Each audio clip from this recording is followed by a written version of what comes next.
The Senate takes its first step toward more financial regulation with a test vote of Senator Chris Dodd's bill on Monday. But our next guest says the last thing we need is more regulation.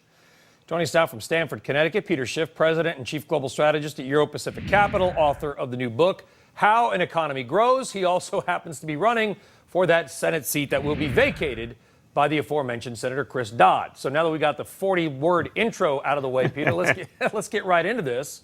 Why don't we need this, right? Even the bankers on Wall Street think, well, maybe it's not too bad. Well, don't listen to those bankers. You know, they were part of the problem. And, of course, the last thing we need is more regulation, especially crafted by Chris Dodd, who was one of the architects of the housing bubble in the first place. Look, we got into this mess because of an excess of government regulation, because of artificially low interest rates by the Federal Reserve, because of the moral hazards created by Fannie and Freddie. And this regulation does nothing to address those underlying problems. The Fed is actually given more power instead of having power taken away from it.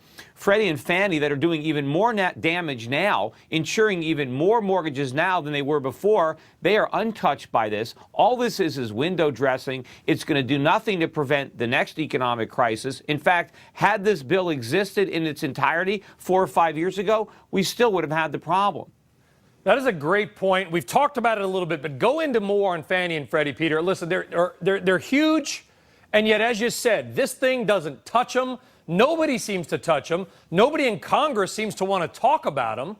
You know, Jim Chanos the other day on the show said basically Fannie and Freddie were insolvent.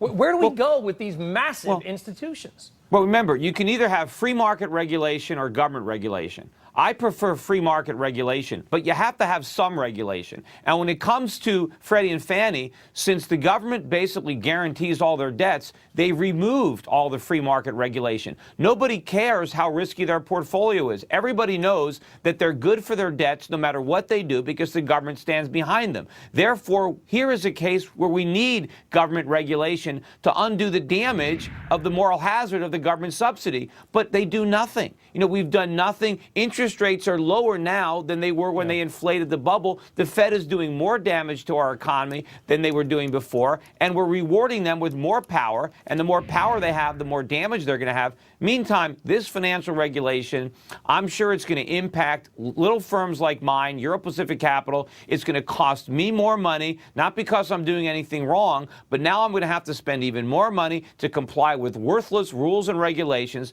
that are going to be written in pursuant to this bill. It's going to run up my costs. Maybe I can survive. Hopefully I can stay in business. But smaller firms might go under. Yeah. This is all music to the ears of these too big to fail firms because higher regulatory costs are unfairly borne by the smaller firms that don't have the economies of scale to absorb them. There are many, though, who will say, and they can make strong points, that free market regulation is an oxymoron, Peter.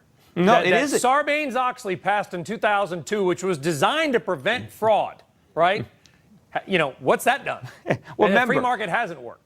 Remember, government regulations, government laws normally achieve the opposite effect of their stated purpose. And again, I'm sure this is going to be the case, but market regulation works great. Remember, there's fear and greed. What prevents me from lending money to somebody is the fear that I might not get paid back. And because I'm worried about that, then I do my due diligence. I make sure that the borrower can pay me back. But when the government comes in and says, don't worry about the losses, we've got you covered, we're going to guarantee it, that's when the free market doesn't work because the government comes in there. Or when you have a Greenspan put, when you have Wall Street thinking that no matter what goes wrong, the government's going to bail them out. And this bill actually makes that moral hazard worse. And of course, when the government is subsidizing debt and encouraging debt by keeping interest rates so low, by making borrowing so enticing, a lot of people get lured into the trap. But the government set the trap, not the free market. But something's going to happen, right? Do you think there's any way it's going to not happen? Well, I think this bill is going to pass, unfortunately. I mean, count on Congress to always do the wrong thing, especially when they design these Goldman Sachs charges to coincide with the debate on this bill. I mean, I'm not so naive not to recognize how the government timed this. They had this information on Goldman Sachs for a long time. It was very strategic when they sought to release it because I think it's creating a bigger Do you think Goldman is guilty? I don't know if they're guilty or not. I mean, obviously, I know about these securities. I mean, we bet against these securities ourselves for some of the clients at Euro Pacific Capital, but we had no involvement in creating them. We simply thought that they would fail. Now, here's the problem.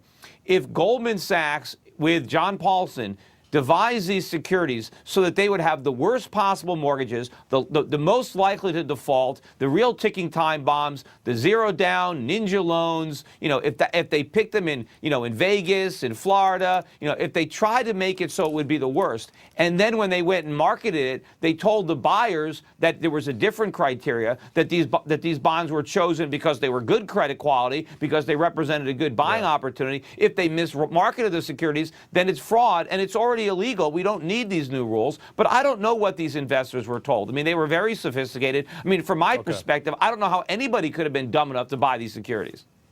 We'll leave it there because I can't say any better. Peter Schiff, Euro Pacific Capital, and author of the new book, How an Economy Grows. Peter, thank you very much. And why it crashes. Fair enough. That's the second half. There you go. That's where we are right now. That is true. And we'll have you back on again soon. We'll talk more about it and how we finally grow. All right. Take care. Thank you.